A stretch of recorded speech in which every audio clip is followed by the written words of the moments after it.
Buenas noches, profesor.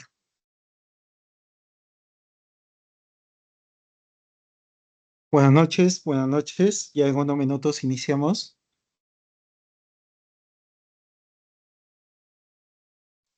Profesor, buenas noches. Profesor, hay problemas con el Teams. Creo que hay como tres enlaces. Recién los compañeros se están uniendo. Sí, no hay problema, no hay problema.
Bien, jóvenes, tengan todos muy buenas noches. Confirmen si se puede apreciar lo que tengo en pantalla, jóvenes. Sí, profe, sí se ve. Muy bien. Bien, tengo entendido que ustedes van a llevar el curso de servicios web. Tienen programado el día lunes. El día lunes tienen de 7 a 8:53, ¿es correcto? Correcto. Y luego tienen el día, a ver, vamos a revisar. Lo que pasa que en la plataforma me aparece otro horario, ¿no? Bueno, acá en la plataforma está figurando 2 de la mañana. Creo que hay un problema y incluso no he podido marcar mi asistencia. Pero en la parte donde han colocado la descripción de curso, ya aparece ahí la parte del horario, ¿no? Bueno, ahí indica que es los días lunes de 7 de la noche a 8:53 y luego tienen el día jueves de 9 a 10:30, ¿sí? El día jueves, ¿es correcto el horario? Lo único que veo como inconveniente es al momento en que aparece la hora en la plataforma, ¿no? No sé qué problema se habrá presentado. E incluso aquí, por ejemplo, no puedo marcar mi asistencia porque está con hora 2 de la mañana. Entonces ahí no sé si habrá sido problema de la persona que ha programado el curso o es que hay problemas en la plataforma. Sí, te escucho. Alguien por ahí está levantando la mano. ¿Lo Sí, escucho? profe, en nuestro caso, muchos de nosotros estamos teniendo inconvenientes, como le decía mi compañera Melina, para poder ingresar porque nos salen varios links, ¿sí? Para lo que es el Ya, Teams y en el Teams no nos está figurando para poder ingresar correctamente. Entonces, hemos pasado ahorita el enlace que usted mandó. De igual manera, hay muchos que todavía están ingresando. Correspondiente al horario, el lunes sí nos sale de 8:55 a 10 y... No, perdón, de 7 a 8:53 y el jueves de 9 a 10:30. Esos horarios sí nos salen a nosotros en el calendario. O sea, sí nos figuran.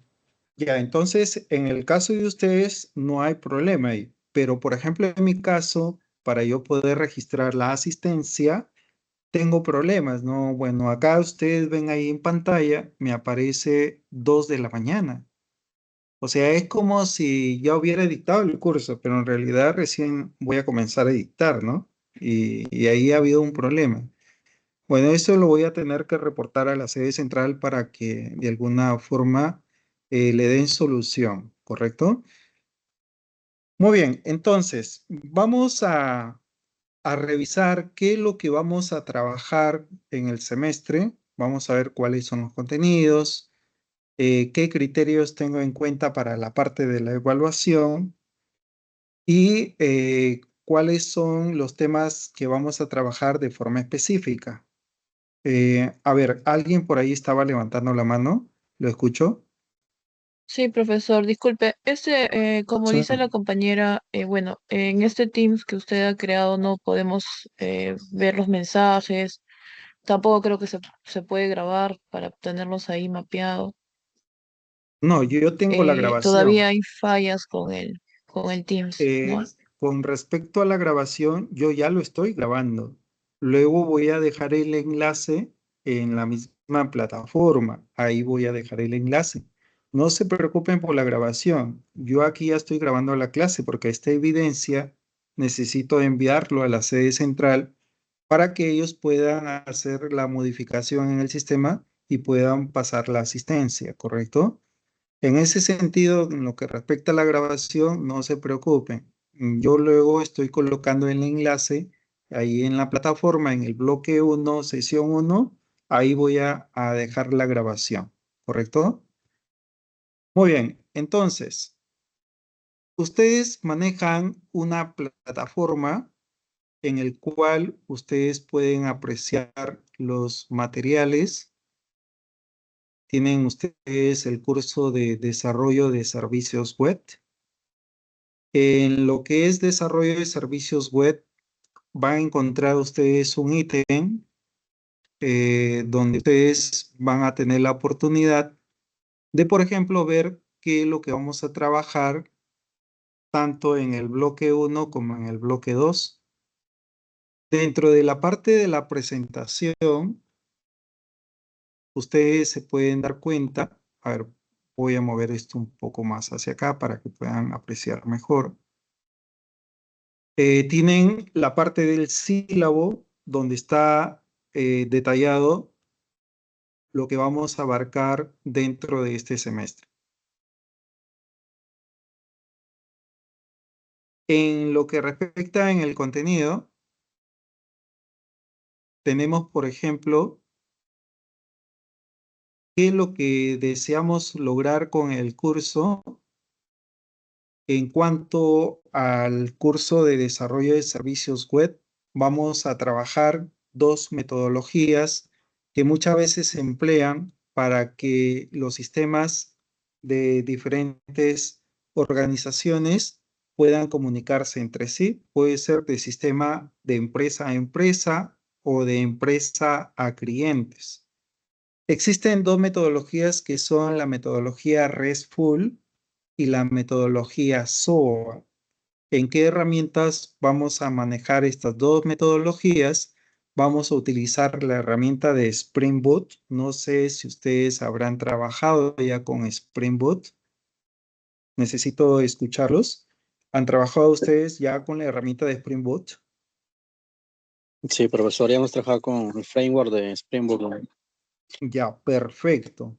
Si han trabajado con Spring Boot, lo van a nuevamente retomar porque lo vamos a usar para crear aplicaciones por el lado del servidor.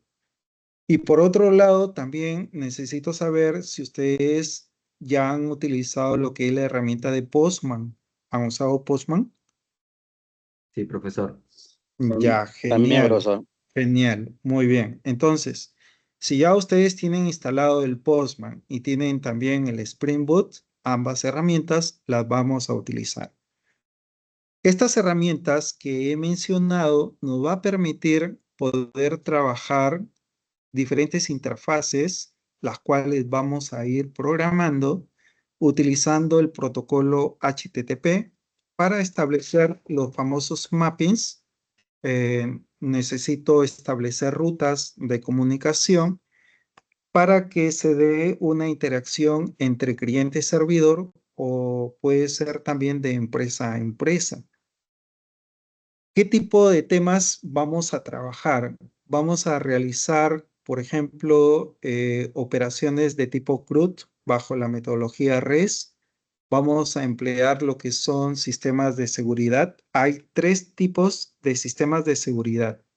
Hay seguridad nivel 1, donde el nivel 1 significa la forma como yo me identifico para yo poder consumir un componente de servicio.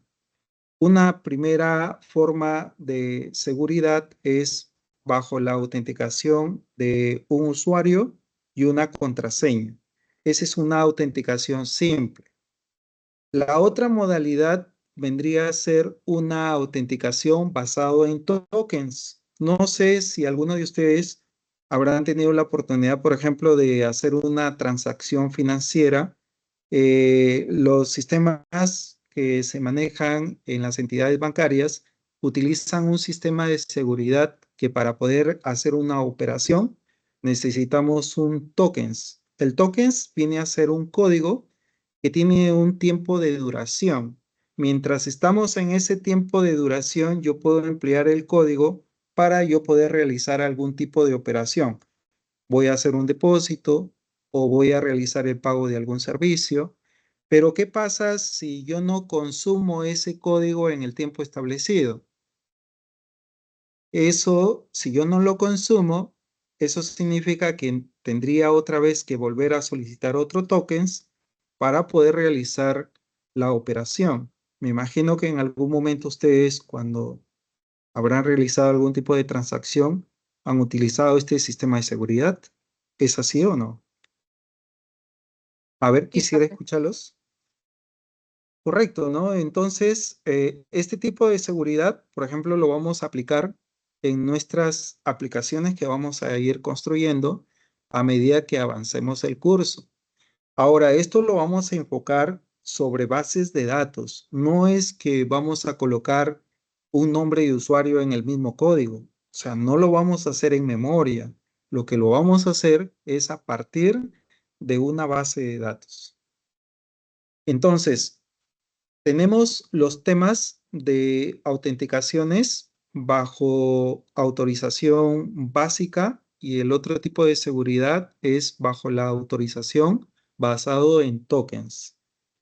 ¿Qué más vamos a trabajar? Muy aparte de lo que son los permisos, las pruebas unitarias, que generalmente lo hacemos por el lado de Postman, qué paquetes me permite poder realizar la parte de las pruebas para lo que son tareas transaccionales. En cuanto a las metodologías, si bien es cierto, yo les he indicado de que vamos a revisar dos metodologías que son la metodología REST y la metodología SOA, ¿cuál de los dos es el que más vamos a emplear? Es la metodología REST. La metodología REST es donde nosotros nos vamos a enfocar más, pero también vamos a ir revisando algunos conceptos de lo que es la metodología SOA.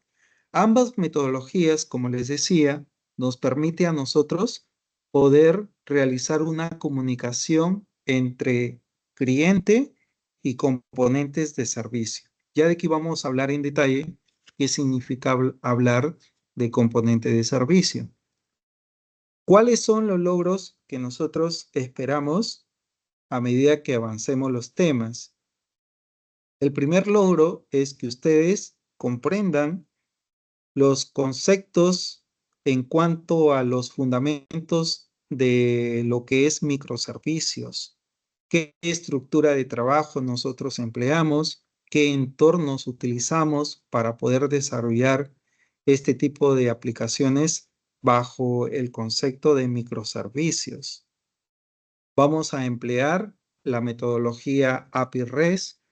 ¿Cómo es que puedo implementar componentes bajo este tipo de metodología? ¿Cómo establezco los mappings utilizando el protocolo del HTTP? ¿De qué manera podemos manejar casos excepcionales? Muchas veces hacemos pruebas unitarias, hacemos pruebas también a nivel de grupo, sometemos nuestros componentes a diferentes pruebas, ¿no? ¿Qué pasaría si yo envío un dato, que es lo que deseo obtener del servidor? ¿Qué pasa si el formato es número o texto? ¿Cómo hago esa validación? Vamos a tener también temas que tienen que ver con la parte del uso de paquetes de persistencia. Cuando trabajamos trabajamos en Spring Boot, nosotros vamos a armar una capa que se llama la capa modelo, donde empleamos paquetes de persistencia que es el Spring JPA. Los paquetes de Spring JPA me permiten vincularme con una base de datos y a partir de ahí comenzamos a establecer nuestros repositorios. Necesito crear una clase para lo que es producto, necesito una clase proveedor, qué es lo que tengo que establecer en cada una de estas clases y cómo hago para que se vincule con una base de datos. También vamos a tener como objetivo, de forma específica, verificar que nuestros componentes cumplan con los sistemas de seguridad. Si hablamos de seguridad basado en tokens, si hablamos de validaciones, qué tipo de validaciones voy a establecer en mis componentes de servicio. Si es que voy a trabajar permisos de usuarios, qué roles le tengo que asignar a cada usuario. No todos los usuarios tienen el mismo perfil. Hay usuarios que realizan tareas específicas. No todos los usuarios en una empresa tienen las mismas funciones. Cada usuario tiene distintas funciones. ¿Y qué tipo de rol le voy a dar al momento de interactuar con el sistema? En cuanto a las pruebas, nosotros, muy aparte de usar Postman, existen paquetes que nos permiten someter nuestros componentes a diferentes pruebas. Y en base a esos criterios de evaluación, verificamos si es que nuestro componente está que cumple de acuerdo a las especificaciones que nos han dado para poder armar ese componente de servicio.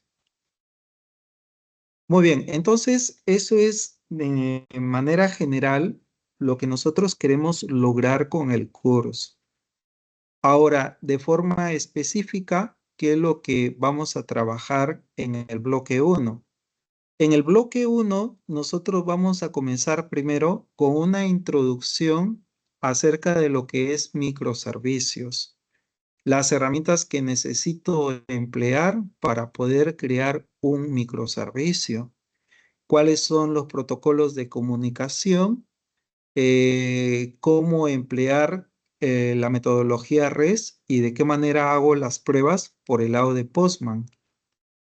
Luego vamos a trabajar los paquetes de persistencia de datos. Aquí vamos a emplear los paquetes de Spring Data, JPA, para procesos de hibernación. Es decir, de qué manera yo voy a vincular mi base de datos con mis clases para yo poder usar esas clases como repositorios, dependiendo de qué datos yo tengo en mi base de datos. E incluso a través de código yo puedo generar mis estructuras. Genero mis estructuras y cada vez que avanza más el componente de servicio puede ir cambiando de una versión a otra versión.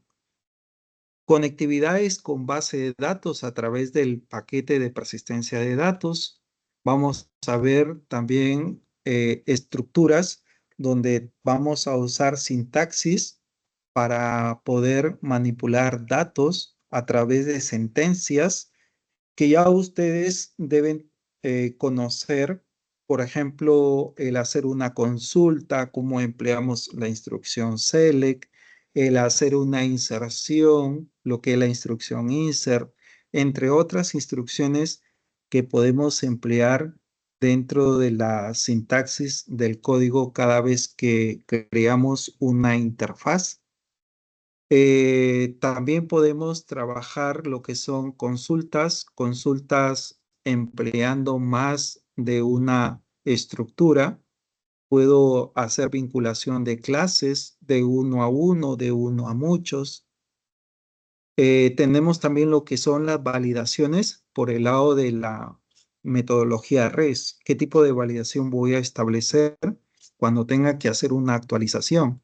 Si voy a actualizar un registro, enviar un código, tengo que verificar que ese código exista en mi base de datos. Si no existe, simplemente que salga un mensaje que no se puede hacer la actualización porque estoy enviando un código que no existe en mi base de datos. En cuanto a seguridad, ya eso lo vamos a ver en el bloque 2. Entonces, en el bloque 1 tenemos introducción a lo que son la parte de microservicios y tenemos lo que es la persistencia de datos para procesos de tipo CRUD. Ese es el bloque 1.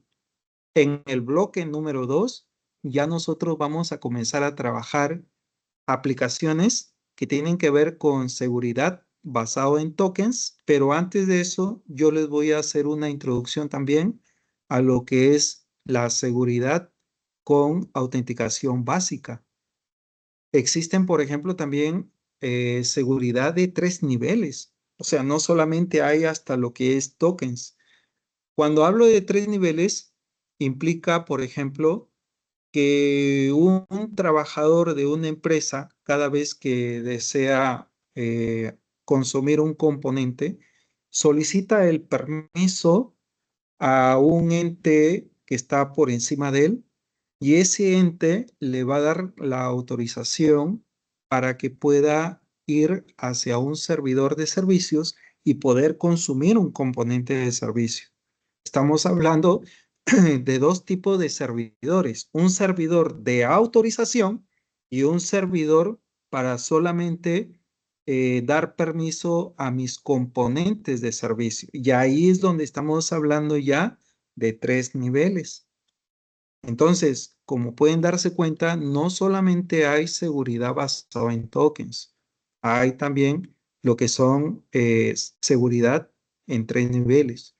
En cuanto a las pruebas unitarias, si bien es cierto, el Sprint trae paquetes para hacer lo que son la parte de los tests, muy aparte también nosotros hacemos pruebas unitarias. Cada vez que un programador desarrolla un componente, su componente lo somete a una serie de pruebas. Puede realizar pruebas de manera específica cuando valido datos. Puedo hacer pruebas en conjunto. ¿Qué pasaría si 3 personas realizan una operación al mismo tiempo? ¿Qué código es el que se va a generar de manera automática? Son pruebas que muchas veces sometemos nuestros componentes. Muy bien, eso es en términos general lo que nosotros vamos a trabajar tanto en el bloque 1 como en el bloque 2. Ahora, en cuanto a la parte de la evaluación, el bloque 1, ¿qué peso tiene? 40%. El bloque 2, ¿qué peso tiene? 60%. Ahora, la evaluación no significa que yo voy a esperar el día de la evaluación parcial para recién saber qué nota le voy a colocar a cada uno. No es mi estilo. Yo comienzo a evaluar desde la primera sesión. ¿Y cómo lo evalúo? Yo tengo acá un blog donde anoto las participaciones de cada uno de ustedes. Cuando yo formulo algún tipo de pregunta, veo el que levanta la mano, participa, y esa participación yo la voy anotando, ¿correcto? De tal manera que, por ejemplo, cuando llega el examen del bloque 1, la evaluación parcial, si alguien, por ejemplo, tiene un 10 o tiene un 11, esa nota se puede convertir en un 13, se puede convertir en un 14, dependiendo de cuántos puntos tiene en cuanto a su participación. O sea, yo saco un promedio de todas sus participaciones y lo llevo a puntos. Y esos puntos son puntos a favor para su examen. ¿Eso qué significa? Que, por ejemplo, si usted tiene 10 y en la plataforma aparece con 13, no es que me he equivocado al momento de pasar la calificación. Lo que pasa es que tiene participaciones, tiene trabajos que ha cumplido y eso hace que su nota aumente, ¿correcto? Ahora, así como hay calificaciones que son favorables, también hay ciertos puntos que van a ser en contra. ¿Cuándo es un punto en contra? Por ejemplo, un punto en contra sucede cuando, por ejemplo, yo llamo a alguien de los que están presentes, ¿no? Aquí veo, por ejemplo, que hay varios presentes. Llamo a alguno de ustedes, le pregunto la primera vez y no me contesta. Pasa otro tiempo, le vuelvo a preguntar y nuevamente no me contesta. Sesión 1, ya lo estoy observando y ya lo estoy anotando. La siguiente sesión suele suceder que como ya lo tengo anotado, ya lo tengo observado, vuelvo otra vez a hacerle pregunta y por tercera vez no me vuelve a contestar, entonces eso ya se vuelve puntos en contra, porque no puede ser posible que una persona que esté en línea deje en línea la aplicación y esté ausente. Eso no se debe dar. Desde que están en línea es porque de alguna forma están observando el contenido y de alguna manera tienen que analizar estos contenidos, porque de nada me sirve pues que esté acá expresando varias cosas, explicándoles y simplemente el espectador no está en línea. Entonces, ¿cómo hacer para que esté en línea? Lo hago de esta manera. Esa es mi dinámica como suelo trabajar. Así como hay puntos a favor, también van a haber puntos en contra. Entonces, en ese sentido, deben ser bastante responsables, ¿ya, chicos? Entonces, así como hay puntos a favor, también, por favor, tengan en cuenta que también hay puntos en contra. Así que, por favor, si en algún momento estoy llamando y se hacen de la vista gorda, pues tengan cuidado, ¿ya, jóvenes? Muy bien, entonces el bloque 1 es 40% y el bloque 2, 60%, ¿correcto? Ahora, como ya les dije un momento, ¿no? No voy a esperar recién el día en que yo voy a evaluar para recién colocarle ahí su calificación, sino que yo evalúo desde la primera sesión, desde cuando comienzo a hacer preguntas. A medida que yo voy desarrollando un código, de repente por ahí les pregunto, a ver, señor, quiero una sintaxis en Java que me permita realizar una encriptación de datos. ¿Cuál sería la alternativa que me puede dar? Entonces, por ahí de repente alguien dice, profesor, podemos usar de repente este tipo de sintaxis. Correcto. Entonces ahí tenemos una alternativa más. O de repente yo estoy explicando un código y llego a la culminación y le digo, a ver, señor, de acuerdo a lo que usted ha estado escuchando, quiero que me diga la línea exacta donde estoy haciendo una interacción con la tabla de datos para poder realizar la consulta de uno a uno. Ya entonces, el participante, como estaba atento en clase, me va a decir, sí, instructor, usted ha explicado que en esta línea estamos haciendo la interacción con dos entidades y a partir de ahí sacamos nuestra consulta. De esa manera, como les digo, hago que la clase sea dinámica. Por otro lado, necesito también que a medida que yo avance la sintaxis de un código, ustedes vayan colocando en pantalla a través de los mensajes de repente una captura de imagen. Por ejemplo, voy avanzando en programar un componente de servicio. Entonces yo les pregunto, a ver, jóvenes, ¿terminaron la primera capa? Ustedes me van a responder, sí, ingeniero, ya hemos terminado la primera capa. A ver, quiero que me manden una evidencia. Hacen una captura de su pantalla y lo envían por el chat. De esa manera voy a saber que usted también está avanzando con su código y está haciendo partícipe de la clase. Sí, alguien por ahí está levantando la mano. López, te escucho. A ver, López. Buenas noches, profesor. Buenas noches. Respecto al tema de los puntos en contra, tenía estado, porque lo que pasa a veces también, sí, no sé, es el caso a veces, algunos compañeros, hasta a mí me pasa, que a veces, o sea, una cosa es de que no contesté, o sea, de que no Problema de contesté. micrófono. Ah, ¿se me escucha? ¿Aló? Claro, no, sí, sí te escucho, pero creo que tú vas cuando hay Sí, problemas técnicos y el no poder participar en una clase. claro. Eso es Bueno, también, entendible. claro. Sí, es entendible. Es entendible porque sí ha pasado. Por ejemplo, a veces yo lanzo una pregunta y de repente alguien me dice, profesor, compañero tiene problemas en el micrófono, pero ya eso en una sesión. en una segunda, en una tercera, en una cuarta, que suceda lo mismo, pues Sí, creo que ya no es pero, dable. o sea, mi Sí. punto era también un poco de que en el caso de los puntos en contra, o sea, una cosa sería por no participar, o sea, digamos, por estar ausente, pero si, por ejemplo, dan una respuesta que sea errada o más bien Ah, su no, no, no, respuesta, no, no, no. ahí entraría en contra o... No, eso no es en contra. Eso no es en o- contra. Aquí nosotros todos estamos para aprender. No es que uno sabe más que el otro. No voy en ese tipo de línea. Aquí siempre nosotros cada día aprendemos cosas nuevas. No hay que yo lo sé todo, así no funciona la cosa, ¿sí? Aquí lo que más me interesa es en cuanto a su participación. Si lo dijo mal o lo dijo bien, no importa, porque aquí estamos todos para aprender. En algún momento yo me puedo equivocar. En algún momento se puede equivocar cualquiera de ustedes. Nosotros no hemos nacido aprendiéndolo todo. O sea, hay cosas que siempre nosotros aprendemos día a día. Entonces, así como ustedes aprenden de cada docente, también los docentes aprendemos de ustedes. No es que aquí somos dueños de la verdad.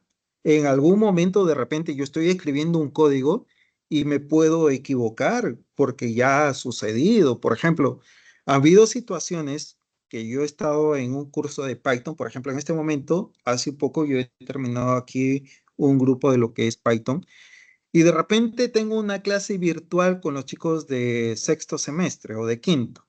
Estoy en quinto y resulta que estoy avanzando en código y en vez de colocar una sintaxis en Java, estoy colocando un código en Python y por ahí alguien me dice, profesor, está mal ahí la instrucción. No es esa instrucción, es esta otra instrucción. Yo me puedo equivocar. Ustedes como alumnos en algún momento también se pueden equivocar. Entonces, la idea no es que voy a poner mal porque la respuesta la dio mal. No, no, así no funciona. Así no va a funcionar. Yo planteo una pregunta, yo los escucho y a partir de ello comienzo a analizar y le digo, mira César, lo que tú me estás diciendo hay parte que es correcta, pero hay otra parte que por ahí no va a funcionar de acuerdo al entorno. Y eso tiene un puntaje de participación. No es que porque dio mal el concepto, acá yo le voy a poner puntos en contra. Creo que por ahí iba la pregunta, ¿sí? ¿A eso te referías? Bueno, A ver, claro, un poco por ahí iniciaba también. Más que nada es que, o sea, sí me preocupa un poco porque el hecho es de que Java hemos tenido más o menos, el ciclo pasado tuvimos, o sea, tuvimos que estudiarlo un poco por nuestra cuenta y aparte, ya, porque justamente nos comenzaron con, tienen que tener un nivel de Java. No hemos visto Java en absoluto. El profesor nos pasó un curso más o menos como para ver por nuestra cuenta, pero igual, o sea, digamos, la base no la tenemos. Hemos estado avanzando un ya. poco con el Escuchen, tiempo. escuchen bien lo que les voy a decir. Cuando yo comienzo desde cero, o sea, asumo que no todos están en el mismo nivel. Hay quienes conocen más y hay quienes conocen menos. Yo he tenido grupos donde hay jóvenes que hacen sus prácticas en algunas empresas y ya son programadores junior, pero también hay jóvenes que no tienen una base. Entonces, cuando yo comienzo a construir un código, yo voy explicando sintaxis por sintaxis. ¿Qué es lo que hace el código? Ya una vez que construyo toda la aplicación, ya tienen la guía. Entonces, ahora sí, chicos, a partir de ahí, ahora quiero que me hagan esto. Primero les doy la base, primero les doy el conocimiento. Y una vez que ya les doy el conocimiento, ahora ustedes, ¿qué pueden hacer con eso que yo ya les compartí? No es que yo les voy a decir, a ver, háganme este tipo de aplicación sin saber cómo manejar la sintaxis. Ese no es mi estilo, no se vayan a asustar. ¿correcto? O sea, aquí ya. vamos a comenzar todos desde nivel 0, ¿sí? Ok. Ahora, Muchas gracias, profesor. Más bien eso sí me... a aquellos que de repente ya conocen, traten por favor de no desesperarse. Vamos a llegar quizás todos a un mismo nivel y a partir de ahí, de repente ya quizás por ahí alguien dice, profesor, por acá tengo también una librería que puedo hacer esto en menos líneas. De repente alguien me dice, tengo un paquete que a través del paquete Logman yo puedo evitar establecer los get y los set dentro de una clase. Muy bien, correcto, bienvenido, lo puedes aplicar, pero déjame explicar un momento al resto para poderlo sí llevar hacia ese nivel. ¿Sí? En ese sentido, tratemos de los que ya conocen, no desesperarse, ¿correcto? Muy bien, entonces saben, chicos, qué es lo que vamos a trabajar. Traten en lo posible de estar presentes en cada clase y traten, por favor, de participar, ¿sí? Cuando más participen, va a ser mejor. Existen algunos textos bibliográficos que mencionan dentro de la plataforma para lo que son microservicios. Hoy en día, en las mismas redes, como el caso de YouTube, en el mismo Google, encontramos una gran variedad de información de lo que son microservicios, ¿correcto? Entonces, ahora sí, vamos a ir ya con la primera sesión. Tengo aquí las diapositivas en la plataforma. Lo voy a colocar en el bloque 1. Ustedes tienen el bloque 1 y tienen lo que es el ítem tema 1. Aquí en tema 1 voy a levantar las diapositivas que voy a trabajar el día de hoy y el día jueves. A ver, un momento por favor para poder levantar el archivo, ¿correcto? A ver, un momento. Vamos a añadir aquí el archivo. Vendría a ser lo que es una introducción, la sesión 1, introducción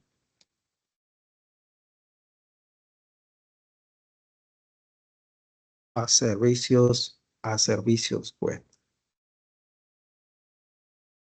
Les dejo el archivo para que ustedes puedan descargarlo.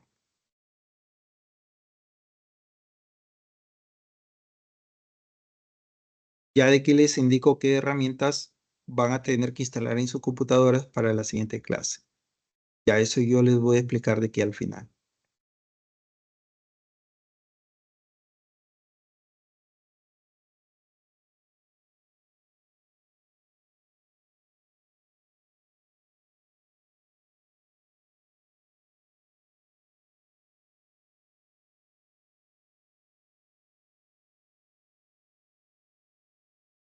Han hecho variaciones en la plataforma. Se me hace un poco complicado aquí. Sí, algunos se han estado perdiendo también por eso. A ver, un momento para poder levantar el archivo.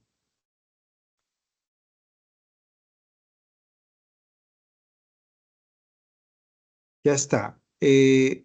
A ver, entren a la plataforma el bloque 1, tema 1, y ahí están las diapositivas de la sesión 1. Voy a abrir acá en una siguiente pestaña el contenido, ¿correcto? Listo. Quiero que me confirmen, por favor, si pueden descargar las diapositivas. Están en archivo PDF. Sí, profesor, sí se puede. Sí, profesor. Perfecto. Sí, Sí, profe. sí, sí se puede. Muy bien, muy bien. Vamos a hacer una introducción de lo que es servicios web. El objetivo de la sesión, que ustedes comprendan las diferentes vías de integración de aplicaciones mediante componentes de servicios web. Es aquí donde justamente vamos a hablar acerca de las metodologías tanto SOAT como la metodología de tipo REST. Antes de pasar a la parte de desarrollo, los voy a invitar que analicen las siguientes preguntas. Primera pregunta, ¿qué significa hablar de computación distribuida? Pregunta 2, ejemplos de computación distribuida. ¿Qué ventajas tiene la computación en la nube y qué aplicaciones ha utilizado en la nube? Ya, 4 preguntas que quiero que las analicen. Voy a darles un tiempo de 4 minutos y luego de los 4 minutos vuelvo a retomar la clase para poder llamar a cualquiera de los presentes y me respondan las preguntas que estoy formulando. ¿Correcto? A ver, voy a programar aquí mismo un temporizador de 4 minutos. Ya, 4 minutos, ya jóvenes. A ver, un momento para colocar el temporizador para que ustedes vean el tiempo que va transcurriendo.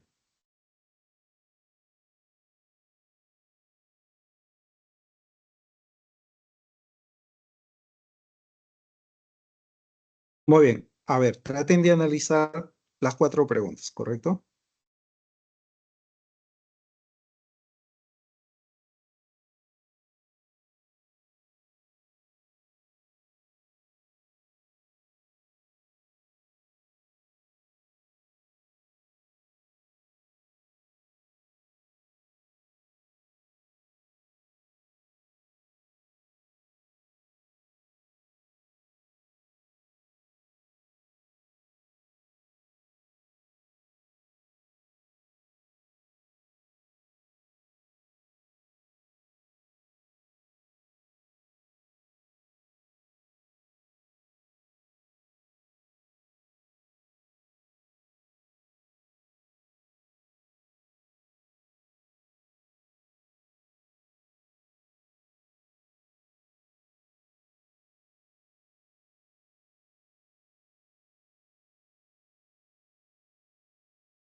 Muy bien, jóvenes. A ver, se cumplió el tiempo. ¿Alguien quien desee participar con respecto a la pregunta 1? Dice, ¿qué Yo, significa profesor. hablar? Ya, ¿puede levantar la manito para poderlo identificar? A ver, su apellido Hernández. A ver, Hernández, te escucho. Profesor, con referencia a la pregunta 1, que qué significa hablar sobre una computación distribuida, creo yo que es cuando varios equipos, computadoras trabajan juntos y bueno, están conectados por una red, ¿no? Para realizar tareas como si fuera un solo sistema. Ya está. Muy bien. ¿Alguien más quien desee participar? A ver, lo escucho. A ver, Yo, Rojas. profesor. Te escucho, Rojas. ¿Qué tal, profesor? ¿Es para la primera pregunta o, La digamos, primera. complemento? Sí. Ok. En ese caso sí, como justamente dijo la compañera, es más que nada para que, bueno, se trata básicamente de que varios equipos, ¿no? Computadoras trabajan en conjunto para repartirse tareas, ¿no? Y también comparten recursos y comunican a través de una red. Ahora, características principales que generan son la descentralización, ya que no hay un único computador que haga todo, sino son varios que trabajan en simultáneo. Genera una escalabilidad, ya que se pueden agregar más máquinas para aumentar un rendimiento. Tolerancia a fallos, ya que si uno falla, otros pueden continuar con el trabajo, es decir, no se estropea, y una coordinación mayor, obviamente, ya que las computadoras o nodos se comunican y se sincronizan para mantener coherencia en cuanto a los datos. Muy bien. Hoy en día, muchas veces hablamos de sistemas abiertos, hablamos de determinados sistemas que son distribuidos en diferentes plataformas. Ahora nosotros ya no solamente hacemos la petición de un producto desde una página web, sino que también puedo utilizar un dispositivo móvil y desde ahí también puedo realizar un pedido, puedo hacer la petición de un producto.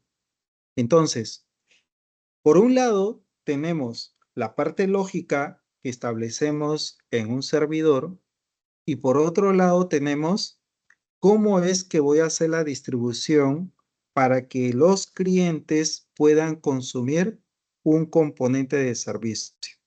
Utilizamos diferentes tecnologías. Puedo tener una computadora con Windows, puedo tener un ordenador con Linux, puedo tener un dispositivo móvil con Android y pueden consumir un mismo componente de servicio. Ahora, ¿qué es lo que voy a trabajar por el lado de servidor y qué necesito trabajar por el lado de cliente? Necesito desarrollar una aplicación móvil en algún framework para que pueda consumir el componente de servicio. Necesito trabajar una página web que me permita poder consumir un componente de servicio. Entonces, estamos hablando de diferentes computadoras en distintas plataformas donde van a estar conectadas entre sí a través de un servicio que es elemental, donde estamos empleando en este caso el Internet como medio para poder realizar nuestras operaciones. Ahora, la idea es que cuando trabajemos un proyecto, no trabajar todos los módulos en una sola pieza. Hay que saber cómo trabajar nuestros componentes de forma independiente, pero que de alguna manera van a estar vinculados a través de parámetros. Sí, a ver, te escucho, alguien por ahí levantó la mano. ¿Lo escuchó?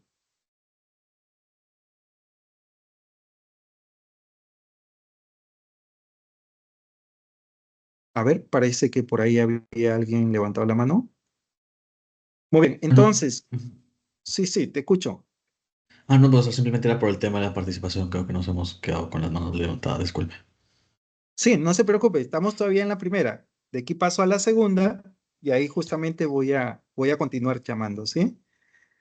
Muy bien, entonces, cuando hablamos ya de computación distribuida, significa que hoy en día no solamente trabajamos la parte lógica por el lado de servidor, sino que hay cierta parte lógica que también es distribuido por el lado de los clientes. Empleamos computadoras que pueden estar en diferentes sistemas operativos. Estamos hablando de distintas plataformas que de alguna manera van a interactuar entre sí. A ver, vamos a seguir revisando ahí en la lista. Tenemos a Casas González. A ver, te escucho, Casas González. La pregunta 2. Buenas noches, profesor. Buenas Ya, noches. en lo que sería ejemplo de computación distribuida, yo pienso que puede ser las redes sociales, como Facebook, Twitter, donde los datos se distribuyen en varios servidores. Ya, muy bien. Google es una empresa grande que no solamente tiene servidores en la parte terrestre, también tiene servidores en la parte marítima y tiene servidores en la parte aérea. Por ejemplo, por el lado de la región de Piura, estaban haciendo pruebas a través de algunos globos estáticos para poder ampliar más la cobertura, ¿no? En cuanto a la captación de los mapas. ¿Cómo es que los servidores se van alimentando de información? Google tiene unidades de transporte que son controladas vía satélite y a través de sensores manejan el movimiento de esta unidad. Es una unidad que no se requiere de un chofer, sino que lo manejan desde un laboratorio donde estas unidades, a través de los sensores que se han colocado en esa unidad de transporte, van captando las imágenes de toda una avenida y va alimentando los servidores de Google. Es así como trabaja hoy en día Google, ¿no?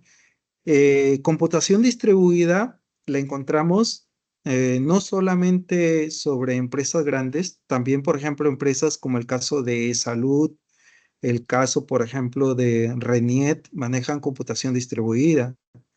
¿De qué manera, por ejemplo, es que una empresa tiene información de nosotros? No sé si les habrá pasado que vamos a una entidad comercial a comprar un producto, nos solicitan el DNI y ya aparece la información en pantalla. Y nosotros nos preguntamos, ¿pero cómo tiene mi información si yo nunca he venido a hacer la compra de un producto? Es porque esa empresa tiene un convenio con la RENIEC y la RENIEC a través de una interfaz, a través de un API, proporciona información. Le mandamos el DNI y a través de ese API nos devuelve la información de la persona que queremos localizar. Un API viene a ser una interfaz que ha sido programado en un framework por el lado de la RENIET y que es compartida para otras empresas mediante el cual va a proveer de información a esa otra empresa. Entonces ahí hay un convenio. Hay empresas, por ejemplo, de exportación, que cuando nos presentamos a un puesto de trabajo, nos solicitan nuestro DNI y ya aparecen los datos en pantalla, en el sistema de ellos. Y la pregunta que a veces nos hacemos, ¿no? Pero ¿cómo es que esta empresa tiene nuestra información si yo no he trabajado nunca en esta empresa? Igual sucede con las entidades financieras. Vamos a una entidad financiera, nos solicitan el DNI, colocan el número del DNI y ya aparece la información de nosotros y el estado en que estamos económicamente, porque ya hay un sistema que les proporciona esa información. Hay un convenio con Infocor que les indica a estas entidades en qué situación económica está cada una de estas personas. Entonces, ahí, por ejemplo, tenemos algunos otros ejemplos de computación distribuida. Vamos a la pregunta 3. Vamos a seguir revisando los que han levantado la mano. A ver, Namay, ¿te escucho, Namay? Pregunta 3, ¿no, profe? Sí, así es, la pregunta 3. Disculpe, profe, tiene que poner. Ya, carga distribuida entre recursos, el tema de compartir lo que viene a ser la carga entre. Por ejemplo, doy un ejemplo, en el tema de un clúster de AKS de Kubernetes, distribuyes lo que viene a ser el procesamiento a nivel de CPU, el tema de memoria, el tema del uso de red, de la red propia, por la carga de megabytes en lo que viene a ser la transferencia, el tema de la escalabilidad también y la comunicación entre componentes, ¿no? Ya sea de diferentes tecnologías que se puedan dar, ¿no? Eso, Ah, básicamente. Correcto. Ahí ha mencionado algo que es bastante fundamental, ¿no?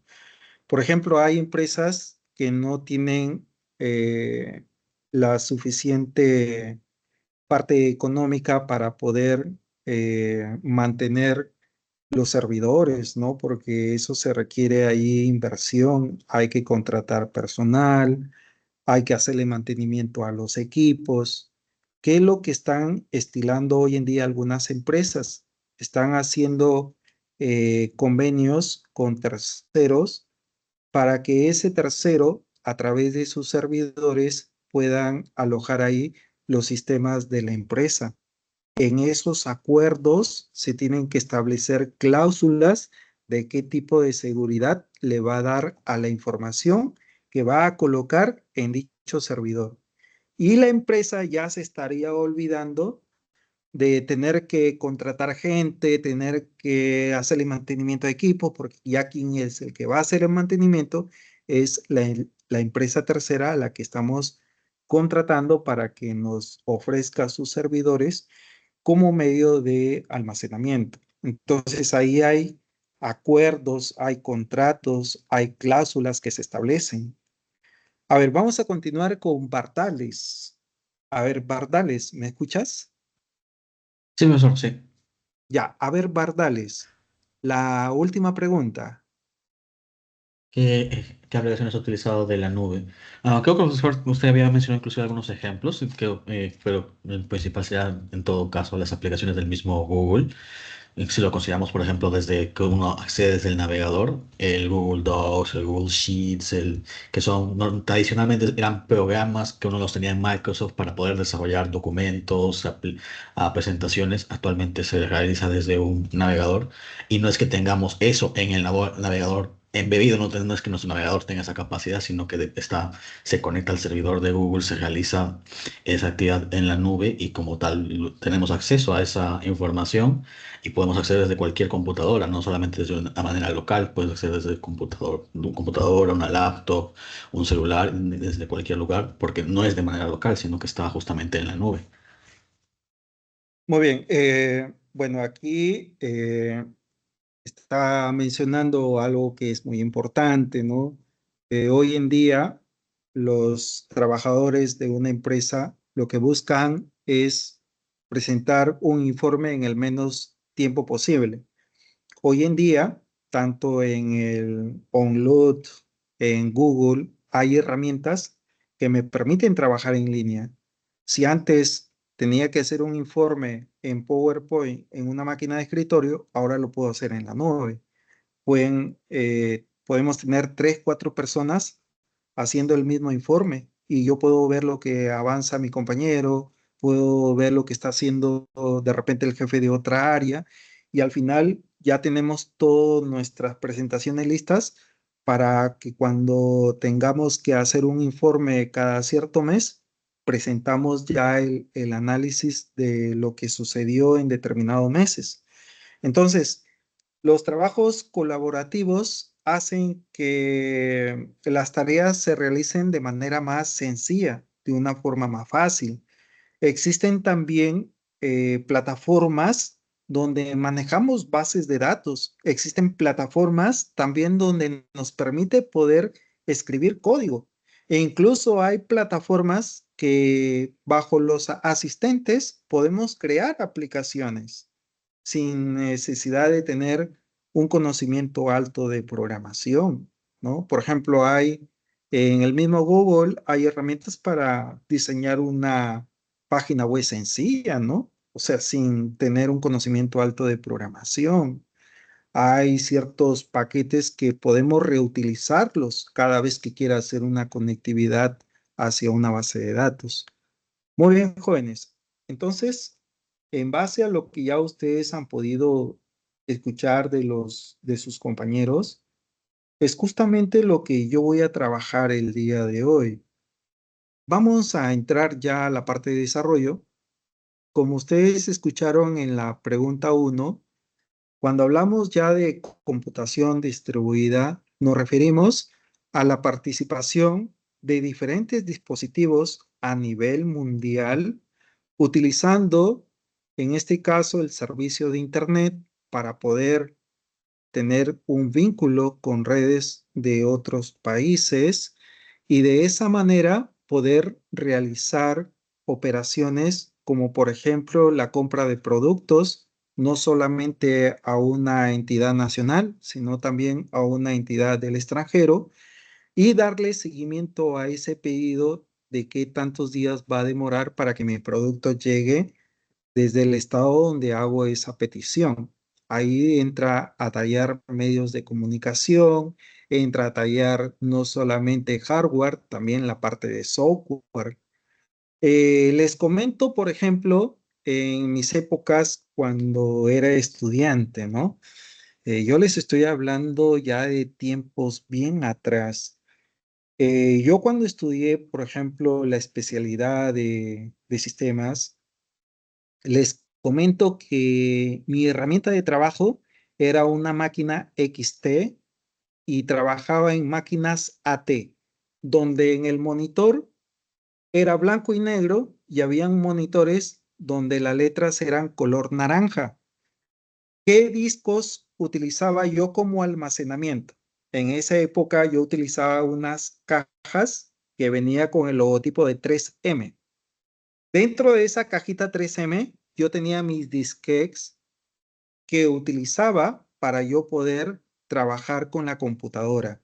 Y en ese entonces, cuando los monitores eran tubo al vacío, utilizábamos discos duros y lo máximo era un disco duro de 80 megas, era lo máximo.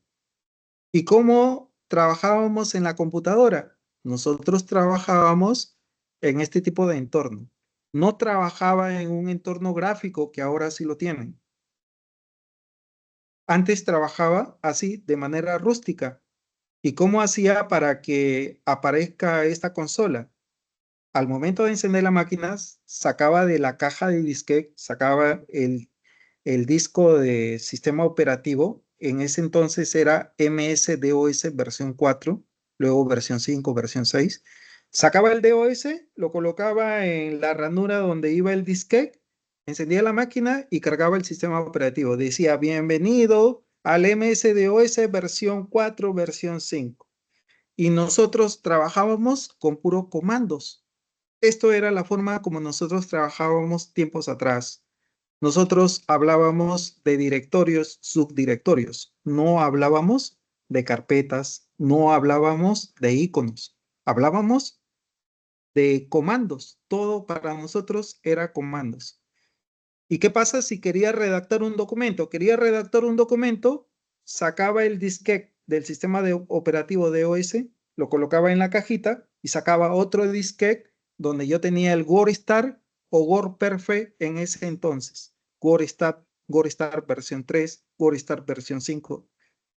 Y así trabajábamos. Quería poner en negrita, grabar un documento, todo era teclado, funciones, combinaciones de tecla, y esa es la forma como nosotros trabajábamos. ¿Qué lenguajes de programación nosotros utilizábamos en ese entonces?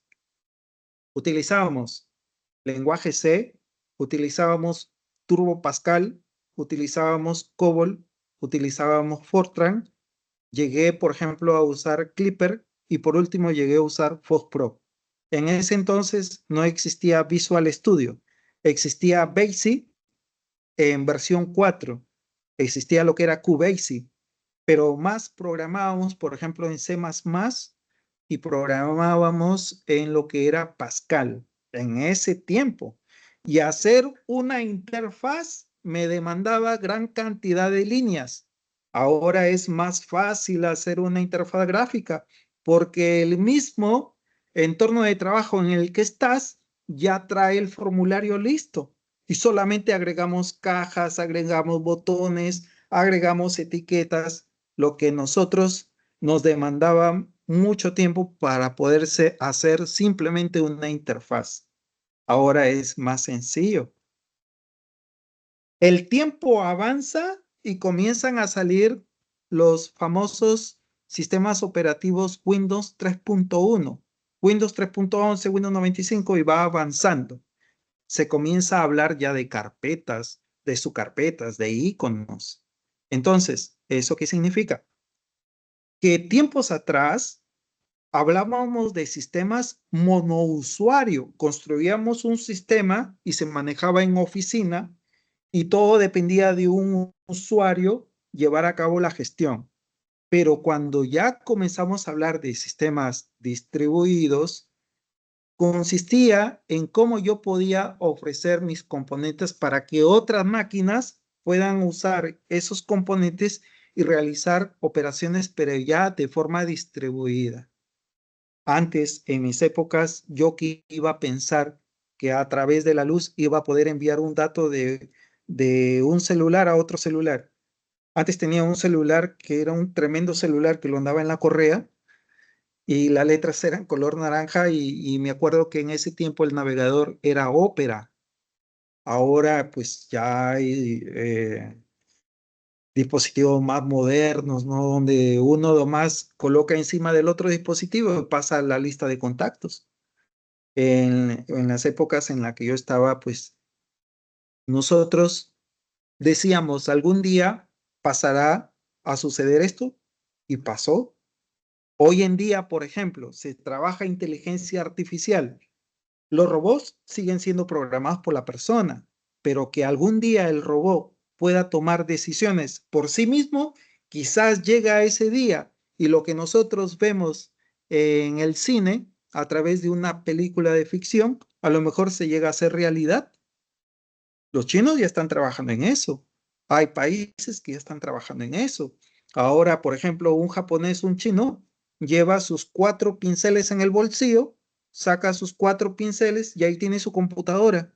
Lo coloca en una base, enciende un pincel, saca el espacio para poder colocar ahí la parte de lo que va a mostrar en una pantalla y usa una superficie donde muestra la proyección de un teclado. Y ese es su computador.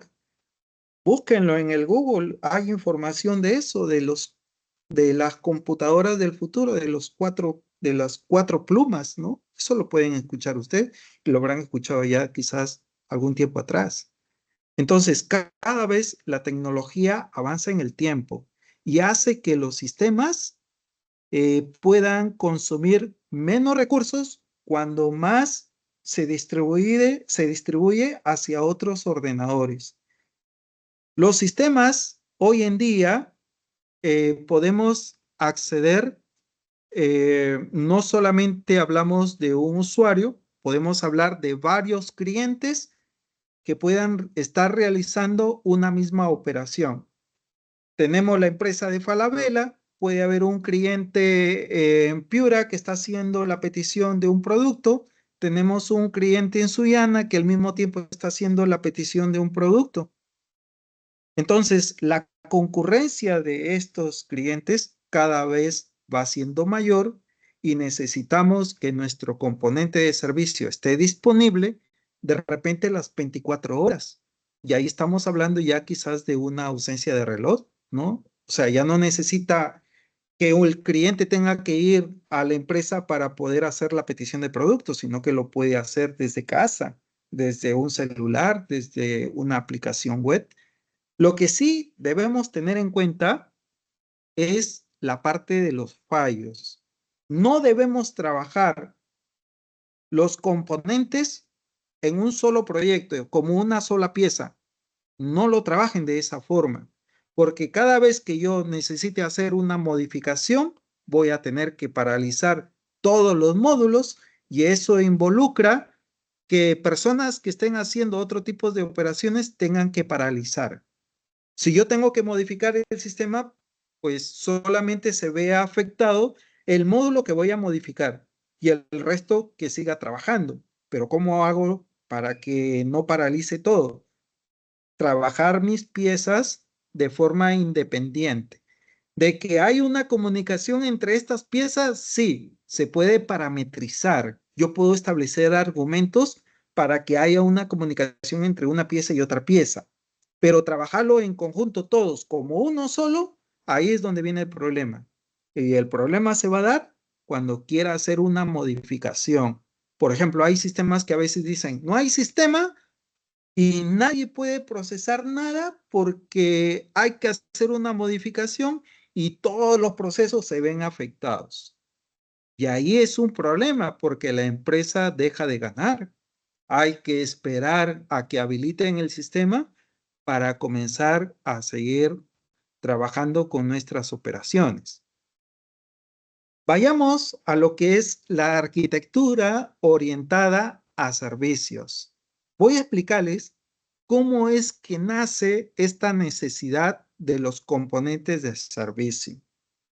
Antes de pandemia, ustedes acudían a una ferretería y la ferretería ya tenía un sistema informático que controlaba la venta de sus productos, que controlaba lo que ingresaba y lo que salía. ¿Es correcto? No sé si ustedes habrán tenido oportunidad de repente de ir a empresas pequeñas y ustedes han visto que ya hay todo un sistema. Van a un restaurante y de repente también ya tienen un sistema. ¿Es así o no es así? A ver, ¿los escucho?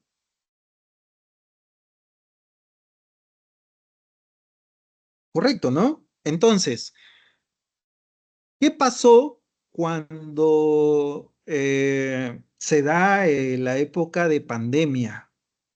Cuando se presenta los tiempos de pandemia, se da cuenta el dueño de una ferretería que no llegaban clientes. Se da cuenta el dueño de un restaurante que no podía vender más ya sus productos porque no llegaban los clientes. Había ausentismo por el lado de los clientes. Entonces, ante esa necesidad de negocio, lo que hicieron muchos de los dueños de negocio, contratar gente de sistemas, gente de informática, para ver qué solución le podían dar a estas empresas y hacer que su producto pueda llegar a diferentes clientes de tal manera que el dueño de la ferretería pueda llevar su producto a un cliente y poderlo vender. ¿Cómo es que puedo llegar a más clientes a través de tecnología? Entonces, lo que era un sistema de manera interna, nace la necesidad de negocio de cómo puedo llegar a más clientes utilizando tecnología. Se hace el contrato de diferentes profesionales, sea en sistemas, sea en informática, y se comenzó a ver cuál es la necesidad de negocio. Como necesidad tiene el componente de gestionar pedidos, ¿cómo es que vamos a gestionar los pedidos para que clientes puedan desde su casa hacer la petición de un producto? Todos los profesionales, para poder construir algo, utilizamos herramientas. Un ingeniero civil, para poder construir una casa, utiliza un plano en el cual están establecidos las dimensiones, lo que va a trabajar en la construcción de esa casa. Entonces, cuando nosotros vamos a construir un componente de servicio, usamos nuestras herramientas como el caso del BPM. ¿Alguien sabe lo que es un BPM? ¿Alguna vez han escuchado hablar de BPMs? A ver, necesito escucharlos. De repente alguien conoce lo que es un BPM. ¿Puede levantar la mano? ¿Saben lo que es un BPM? No, creo. A ver, por ahí, Ramos. ¿Te escucho, Ramos? Sí, profe, en este caso creo que es una especie de red virtual pero privada, ¿verdad? Ese es VPN. Creo que Ah, yo le entendí VPN, no le entendí VPM. Perdón. No, es BPM. A ver, voy a colocarlo ahí en el chat. Creo que no me han escuchado, no me han escuchado bien. A ver, BPM. Porque lo que tú me estás mencionando es VPN. O sea, es VPN, es una red virtual, ¿no? Red virtual privada. No, lo que yo hago referencia es al VPN. ¿Alguna vez ustedes han escuchado el término VPN? No sé si lo habrán escuchado en el curso de análisis. Gestión de A ver. procesos de negocio. Correcto. Modelo de procesos de negocio. Cuando nosotros, ante una necesidad de negocio, de repente la ferretería ve que hay la necesidad de cómo gestionar los pedidos de tal manera que llegue a más clientes y que el cliente a través de tecnología pueda hacer la petición de un pedido. Entonces, ¿qué es lo que hacemos? Usamos la herramienta BPM para poder especificar cómo va a ser mi proceso de negocio. El proceso desde dónde va a iniciar y el proceso hasta dónde va a finalizar. ¿Qué actividades se van a desarrollar dentro de ese proceso? ¿Cómo va a ser la gestión de pedidos? ¿Desde dónde va a comenzar y hasta dónde va a terminar? Desarrollamos nuestro proceso de negocio como servicio y es ahí donde usamos herramientas como el caso de BPM. Es una notación gráfica que se emplea para poder especificar, por ejemplo, qué actividades se van a desarrollar dentro de un proceso de negocio. ¿Dónde emplean los BPMs? En los cursos, por ejemplo, de análisis, ven casos de uso, ven diagramas de secuencia, ven diagramas de clase y no sé si de repente el profesor les habrá explicado lo que son los BPMs. Cuando ya nosotros tenemos una idea clara de cómo va a ser mi proceso de negocio, desde dónde va a comenzar y hasta dónde va a terminar, continuamos en la tercera parte que ya consiste en ver cómo voy a desarrollar ese componente de servicio. Si la necesidad es llevar a cabo la gestión de pedido, ¿cómo voy a construir ese componente de servicio y de qué manera va a evolucionar de forma independiente? Yo construyo un componente de servicio en una etapa inicial, pero ese componente en el tiempo lo voy mejorando. Va cambiando de versión y llega a una etapa de madurez. Cuando llega a esa etapa de madurez, implica que ya no puedo hacer más cambios porque ya llegó a su etapa de madurez.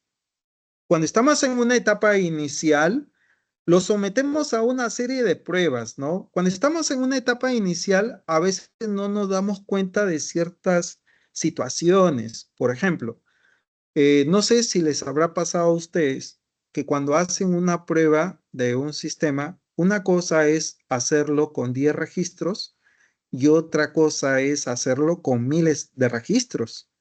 De repente yo hago la prueba con registros que estoy comenzando y el sistema está rápido, pero resulta que en el tiempo, cuando más información tenemos en nuestra base de datos, resulta que mi interfaz se va poniendo más lento.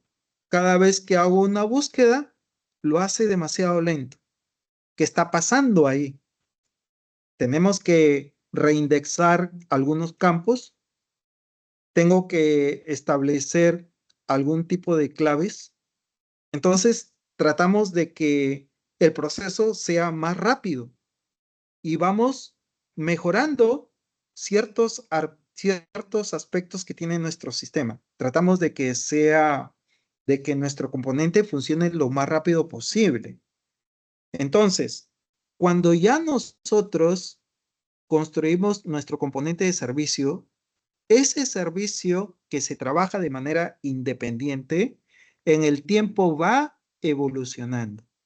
Cuando ya llega a su etapa de madurez, significa que ya está trabajando de manera óptima y ya no puedo hacer más cambios. Ahora, ese componente, ¿cómo hago para que los clientes puedan consumir ese componente? ¿Qué es lo que voy a distribuir por el lado de los clientes? Necesito armar una interfaz para una aplicación móvil, para que haga una petición de producto, de repente construye un APK que a través del Play Store descargan ese APK, inician sesión y pueda realizar la petición de un producto. Pero no solamente a través del móvil, de repente también hay la necesidad de que a lo mejor una persona está en casa, entra al internet y a través de una página web pueda iniciar sesión, hace la suscripción, inicia sesión y puede hacer la petición de un producto. ¿Cómo es que voy a distribuir la parte de la lógica por el lado de los clientes para que puedan consumir ese servicio? Es así como es que nace nuestra arquitectura orientada a servicios. Todo comienza a partir de la necesidad de un negocio. ¿Qué necesidad hay en un negocio? ¿Cómo es que modelo el proceso de negocio? ¿Cómo es que lo voy a desarrollar? Tengo que tener una idea clara de cómo voy a armar ese proceso, ese componente de servicio.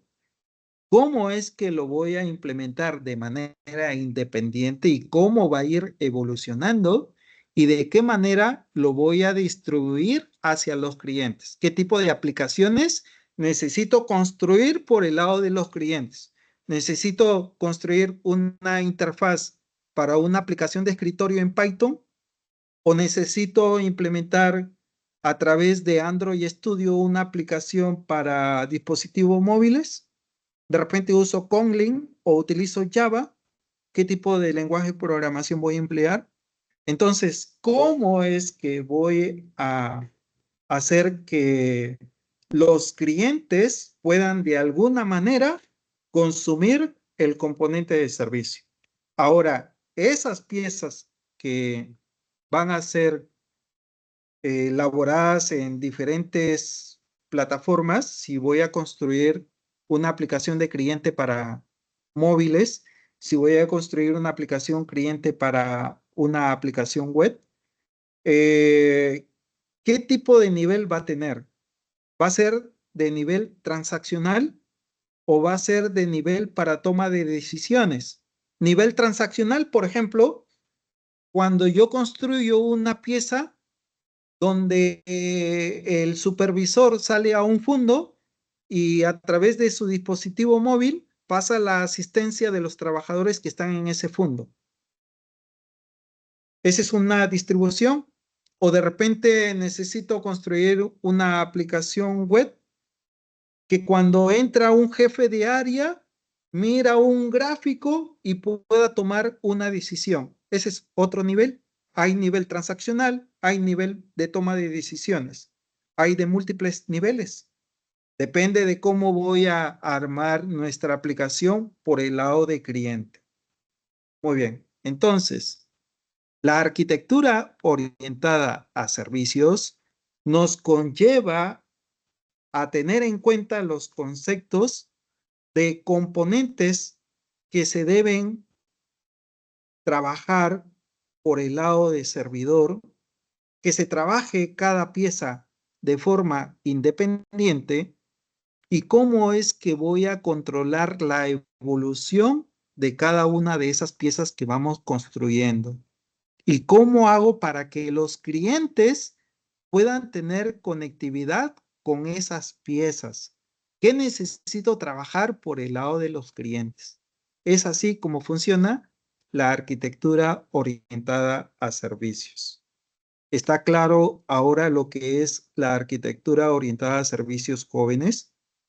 A ver si me confirman, por favor. Sí, profesor. Está claro ya la idea de lo que son los componentes de servicio. Ahora vamos a pasar a la siguiente diapositiva para comenzar a hablar sobre qué metodologías se emplean en la arquitectura orientada a servicios. Cuando comencé el curso, al momento que les estaba explicando los contenidos, mencioné dos metodologías. ¿Quién me dice cuáles eran esas dos metodologías? A ver, ¿te escucho? por ahí levantó la mano. Tenemos a Toribio. ¿Te escucho, Toribio? Sí, profesor, buenas noches. Usted mencionó Buenas las noches. metodologías REST y SOAP. Correcto. Había comentado dos metodologías, ¿no? Tanto la metodología REST como la metodología SOAP. Es correcto. Voy a explicarles qué es lo que es SOAP y qué es RESTful. Cuando trabajamos con metodología SOAP, nosotros tenemos por el lado de servidor, hay un directorio físico donde se registran los componentes de servicio. Dentro de ese directorio, ¿qué componentes tengo? Tengo un componente para lo que son cobranzas, tengo un componente para lo que es gestión de pedidos, tengo un componente para poder controlar asistencia de trabajadores. Esos vendrían a ser mis componentes. Entonces, los componentes están en un directorio. ¿De qué manera el servidor provee estos componentes? Los proveedores de servicio vienen a ser aquellos servidores donde están alojados mis componentes. La extensión que utiliza la metodología SOA es la extensión WSDL. Cuando ustedes miren una dirección web y ustedes vean que aparecen las siglas WSDL, de inmediatamente se les va a venir a su mente que en esa dirección está mapeando componentes bajo la metodología SOA, El WSDL, ¿qué significa? Lenguaje descriptivo de servicios web. ¿Qué servicios yo tengo definidos en el servidor? Para que a través de al momento de mapear mis componentes, esa dirección web va a tener una sigla que va a decir WSDL. Esa dirección va a llevarlos hacia un proveedor donde les va a mostrar la lista de componentes que están alojados en ese servidor. A través de esos mappings, los clientes hacen las peticiones. Un cliente necesita hacer la consulta de un producto, hace la petición, hace un request, ¿correcto? Hace la petición a través de un código, qué datos necesita de un producto. Un cliente necesita ver el catálogo de un producto, hace su petición. Esa comunicación de cliente a servidor, ¿en qué lenguaje se da?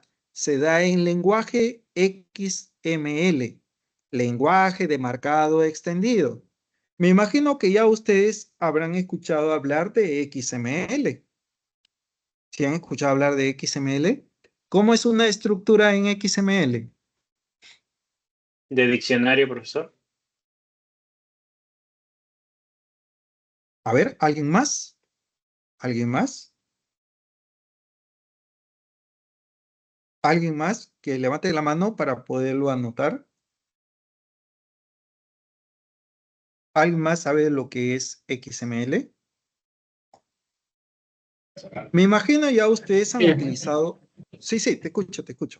Sí, Te bueno, escucho, básicamente es un Amaya. formato que es, sí, ahí es un formato de comunicación entre dos componentes o entre lo que viene a ser el tránsito de redes, que tiene una peculiaridad con respecto a las etiquetas, ¿no? Básicamente Correcto. para Ahí poder estamos hablando de etiquetas, una estructura basada en etiquetas. En el caso del SOAT, es necesario saber algunas estructuras basadas en XML. Sí, es necesario saber qué estructura manejar para poder establecer mis esquemas.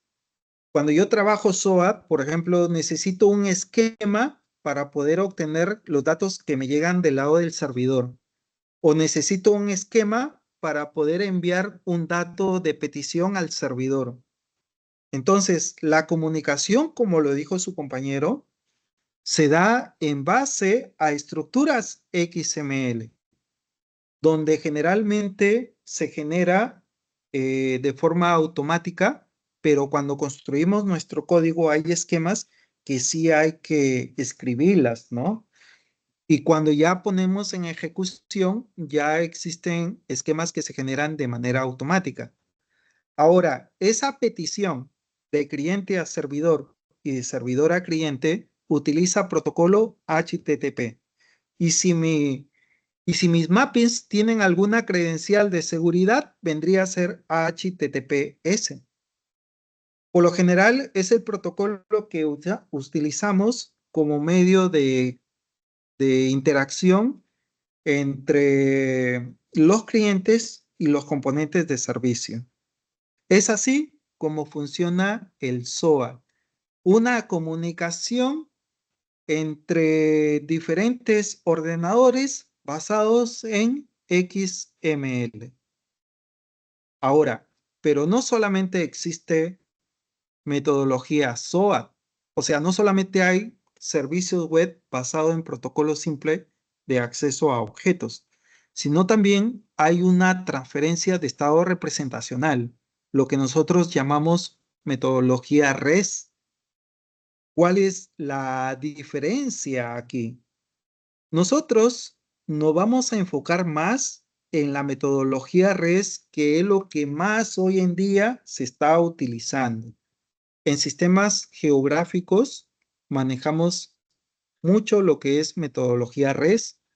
Ahora, hay sistemas que aparte de REST también tiene SOA. Por ejemplo, la SUNAT tiene componentes que están en SOA y tiene también componentes que están en RESTful.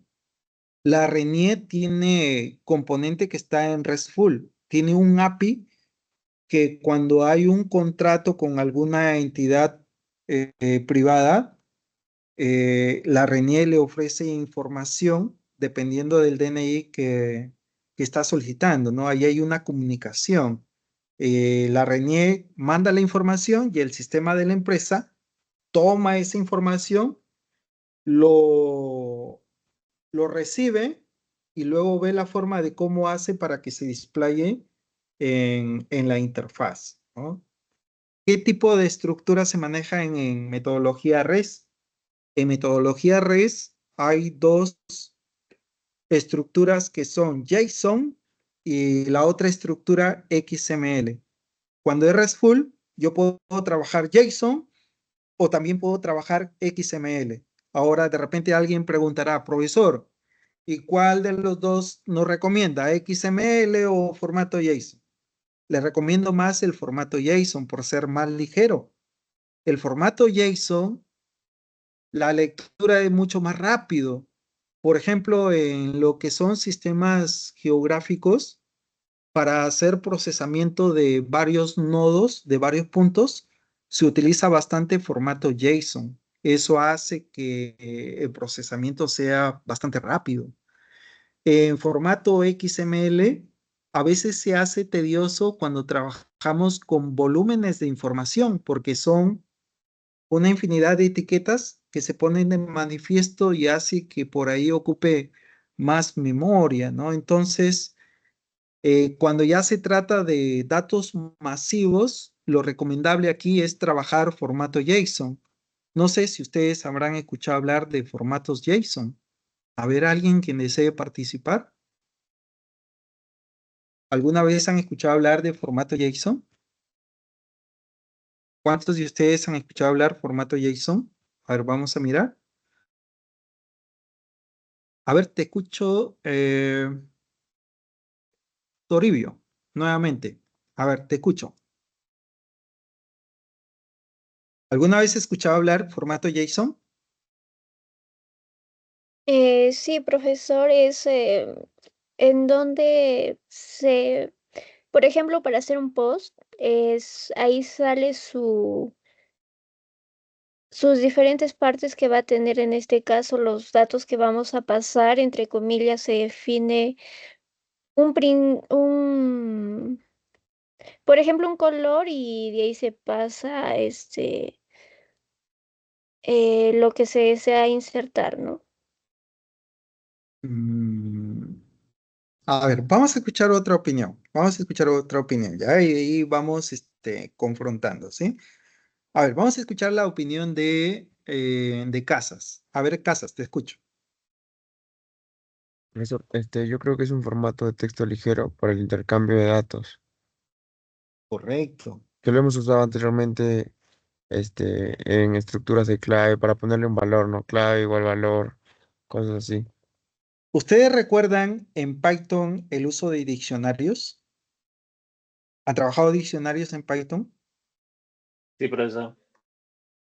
¿Ustedes han visto cómo es la estructura de un diccionario? Es algo parecido a JSON. Comenzamos una llave, cierra otra llave y dentro de ese bloque tenemos los datos de los campos y el valor. Tenemos de una dimensión, de 2 dimensiones, de 3 dimensiones, multidimensionales. Formato JSON, texto plano, es más ligero, es más rápido de procesar. Cuando nosotros tenemos una estructura en formato JSON, colocamos un código para poder masticar esa información y poderlo traer a nuestra base de datos. ¿Cuándo sucede esto? Por ejemplo, hay empresas que tienen convenios entre sí. ¿Cuántos de ustedes, por ejemplo, alguna vez han comprado una entrada para ir al cine y utilizan un componente donde hacen el pago en la misma aplicación? ¿Han realizado compras en línea? Sí, Ahí es donde se pone de manifiesto el servicio de dos empresas. Por ejemplo, tenemos por un lado, vamos a poner como ejemplo el caso de Cineplane, y tenemos lo que son las entidades financieras. Para yo poder sacar una entrada, necesito establecer si lo voy a hacer por Yape. Entonces, ¿qué es lo que hace Cineplane? Entra en convenio con BCP, entra en convenio con otras entidades financieras y a través de los componentes de servicio es como estas dos empresas tienen interacción. ¿Cómo es que el cliente hace el pago a través de la entidad financiera o a través de esa misma aplicación? ¿Y cómo es que la empresa sabe de que ya hizo el pago para poder ver una película en estreno? Ahí hay un convenio entre empresas. Hay componentes que se ponen de manifiesto y que interactúan entre sí. Cuando ustedes, por ejemplo, se presentan a una empresa de exportación y de repente el que está en recursos humanos le dice, a ver, señorita, quiero que me entregue su DNI, coloca su DNI y ya aparece la información. Sabe dónde vive, algunos otros datos y a veces nos preguntamos, ¿no? Pero ¿cómo es que ya esta empresa tiene mi información si yo nunca he trabajado aquí? Es porque esa empresa tiene un convenio con la RENIEC. Hay convenios dependiendo de cuántas lecturas se hace en un año. Entonces, no solamente empresas privadas, hay también empresas públicas donde existen componentes que se ponen de manifiesto. Por ejemplo, SUNAC maneja componentes API para poderle dar la validez a un comprobante. Usted va a comprar un medicamento a una farmacia y usted ve que en ese comprobante en la parte inferior hay un código QR o hay una dirección web que me indica la validez de ese comprobante. Hay una conectividad con un componente de la SUNAT donde la SUNAT le va a decir, vamos a darle validez a este comprobante. El número de root que te está presentando el cliente, ojo que no está, que no está habilitado. De repente por X razones está suspendido. Entonces no le puedes entregar factura. El componente de la SUNAT le va a advertir al componente de la empresa que se detenga un momento porque ese número que te está indicando no está habilitado. Ahí hay una comunicación entre componentes de servicio. Muy bien, chicos. Entonces, hasta ahí hemos visto parte introductoria de lo que es componentes de servicio. Para la siguiente sesión que nos toca el día jueves, necesito que ustedes tengan las siguientes herramientas en su computadora. Van a instalar SOAT UID para hacer las pruebas de algunos ejemplos prácticos que yo les voy a traer. ¿De dónde descargan SOAT UID? Entran ustedes al navegador, ya cargan el navegador, entran, por ejemplo, a la página de Google, y ahí en la página de Google ustedes van a colocar Download SOAT UID para Windows. A ver si le toman ahí una fotografía o hacen una captura de pantalla. De esa manera lo van a buscar, ya Download SOAT UID para Windows. Y van a hacer clic en el primer vínculo. Hacen clic en ese vínculo, lo descargan jóvenes, descargan el SOAT UID y lo instalan en su computadora, ¿correcto? Esa es la primera herramienta que necesito que tengan instalada para la siguiente clase, porque ahí vamos a hacer algunos ejemplos prácticos. La otra herramienta que necesito también que ustedes tengan es la siguiente. Spring, necesito tengan el Spring Tools, Suite 4. De repente ya hay algunos que ya lo tienen, por ahí me mencionaron algunos que ya lo tenían. ¿De dónde lo van a descargar? También voy a ir al internet nuevamente y les voy a indicar cómo descargarlo. Lo que van a colocar a ustedes ahí, van a colocar Download Spring Tool Suite 4. A ver, amplío la pantalla, hagan una captura ahí.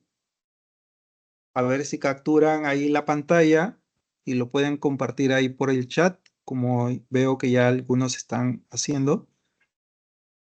Listo, colocan en el Google y el primer vínculo que ustedes encuentran, ahí es donde van a hacer un clic. Voy a entrar al vínculo y les voy a explicar acá lo que van a hacer. Cuando entren a este entorno, tenemos el paquete de Spring Boot corriendo en un framework que es Visual Studio. De repente hay algunos que están acostumbrados a trabajar con Visual Studio, porque el semestre anterior tenía, por ejemplo, alumnos que usaban Visual Studio y me decían, profesor, ¿puedo trabajar código de Spring Boot? Sí, puedes trabajarlo, pero al momento en que descargues el Spring Tools, tienes que descargarlo para Visual Studio Code. Y la otra es usar Spring Boot para Eclipse, ¿no? Aquí tenemos la versión Windows para 32 bits y 64 bits. Este es el que yo utilizo. Ese es el que yo más utilizo, chicos. Y este es el que voy a utilizar al momento que comience a colocar mis códigos. ¿Correcto? Este es el que quiero que descarguen. Pero eso no significa que no descarguen el primero. De repente, si a alguno les parece más fácil trabajar con el Visual Studio Code y trabajar ahí Spring Tools, correcto, no hay problema. Yo no me hago problemas. También pueden trabajarlo ahí. Pero como les digo, el que yo suelo usar es este de Spring Tool para Eclipse. Este es el que yo utilizo bastante. Muy bien. Esa sería la segunda herramienta. Y la tercera herramienta que quiero que tengan es la herramienta de Postman. Si ya tienen Postman en sus computadoras, mejor. Y si no lo tienen, van a entrar a la página de Google y desde ahí ustedes van a buscar lo que es el Postman portable. Download Postman portable. Download Postman portable y hacen clic en el primer vínculo. Download Postman portable, lo buscan así como está, lo descargan lo descargan y lo instalan ahí en su computadora. Ahí está el instalador para lo que es trabajo en Windows de 64 bits. Descargan todo el paquete, lo llevan a su computadora, lo instalan y le va a crear un paquete donde dice carpeta portable. Ahí va a colocar el Postman y desde ahí lo van a ejecutar. Esas son las 3 herramientas que necesito tengan, pero lo que necesito más es el SOA UI para el día jueves. Y lo de Spring, con lo de Postman, ya lo necesito, pero ya para la próxima semana, porque ahí ya vamos a comenzar a trabajar códigos. ¿Correcto? Muy bien, chicos. Entonces, hasta ahí preguntas, jóvenes. ¿Está todo claro? Profesor, buenas ¿Preguntas? noches. Tengo Buenas levantada noches. la mano. A Sí, mí no sí. me permite como escribir en el chat. He tratado Sí, es lo que me es indicaron al raro. comienzo. Y lo otro es que cuando quise Sí, marcar la asistencia a las 7, creo que se no se podía. desplomó IDAT Profesor, y no yo pude, también. profesor. Ujú, Es lo que ya también he tenido problemas. O sea, no solamente ujú. ustedes, chicos, no se preocupen. No, Cuando le yo comentaba comencé, por la asistencia, sí, profesor. sí, por eso yo ahorita voy a sacar una captura de los que están presentes. No se preocupen, porque yo también he tenido problemas para marcar mi asistencia y les mostré que salía un horario de 2 de la mañana cuando he tenido con ustedes 7 de la noche. Voy a tomar una captura aquí rápidamente de los que están presentes. Igual también como estoy haciendo la grabación, también se va a grabar en la misma plataforma, pero de todas maneras voy a sacar aquí eh, la captura, ¿ya chicos? Voy a hacer la captura aquí, por si al caso, ¿no? Porque luego tengo que regularizar esto ya en la plataforma. Entonces, aquí tengo el primer bloque, que es hasta Oscar. Voy a sacar ahora el segundo bloque hasta Viera Núñez. Viera Núñez.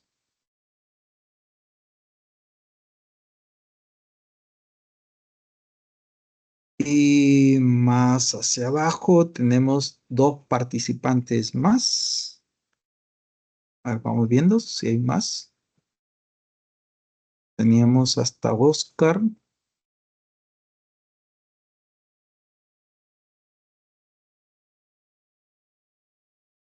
Sí, tenemos más participantes. Es regular el grupo.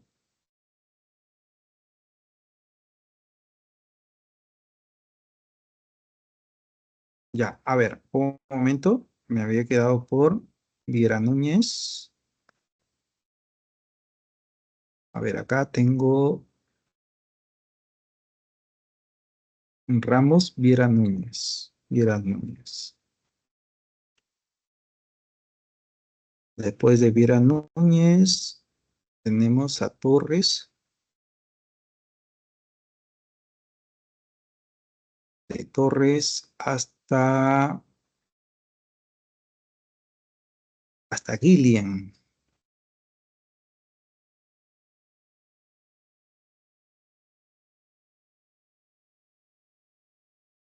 Esto para luego poder enviar un correo con las evidencias, ¿ya?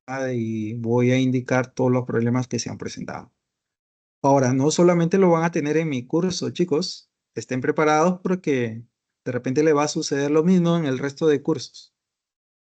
No sé qué problema habrá ocasionado esto, ¿no? Bueno, hace una semana atrás estaba bien programado todo. No sé qué habrá pasado. Incluso quien les habla tampoco he podido marcar mi asistencia, ¿no? Y esto tengo que regularizarlo, porque si no es como si no hubiera dictado clase. Listo. Entonces esto lo voy a guardar y esto sería mi sustento, asistencia más la grabación. Lo voy a guardar dentro de la sesión 1. Asistencias. Asistencias, hoy estamos 22 de septiembre. Muy bien. Listo, jóvenes. Ya tengo aquí en imágenes de todos los que han asistido. Te escucho, Casas González. Ah, sí, profesor, disculpe, ya me puedo retirar porque tenemos Sí, otra clase. sí, ya pueden retirarse, no hay problema. Aquí solamente ya saqué la copia de los asistentes. Que Dios Listo, los de bendiga, acuerdo. chicos. Gracias, profesor. Que Hasta Dios los luego. bendiga y nos vemos hasta el día jueves. Nos vemos. Que Dios los bendiga. Nos vemos. Igualmente, profe. Buenas Dios, noches, profesor. gracias. Gracias. Listo, nos Buenas vemos. noches. Bueno.